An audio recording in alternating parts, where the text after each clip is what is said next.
बेटी शादी तक खुदा की रहमत है, अगर वो तलाक या बेगी के बाद पलट कर आए तो वो ज़हमत बन जाती है।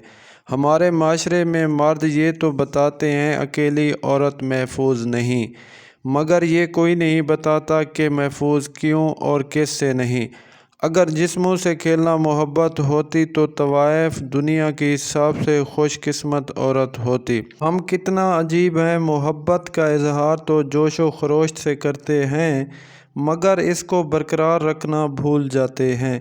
कभी हम किसी की और कभी कोई हमारी जगह ले लेता है, ये भी ज़िंदगी की एक हकीकत है।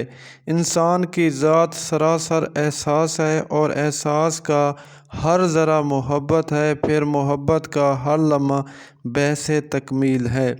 इंसान को अपनी इज़्ज़त, सेल्फ़ रिस्पेक्ट, खुददारी, इज़्ज़त नफ्स हर शय से ज़्यादा अज़ीज़ होनी चाहिए, अपनी मोहब्बत से भी ज़्यादा, लेकिन हो गरूर तकब्बुर से पाक।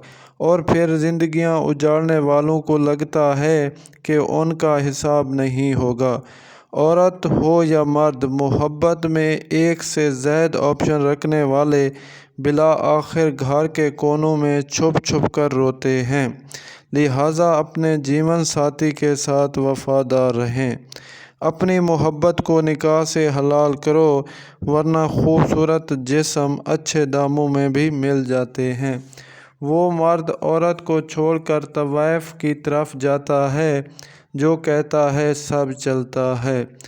बेहतरीन ज़िंदगी जीने के लिए इस हकीकत को तस्लीम करना पड़ता है कि सब को सब कुछ नहीं मिल सकता।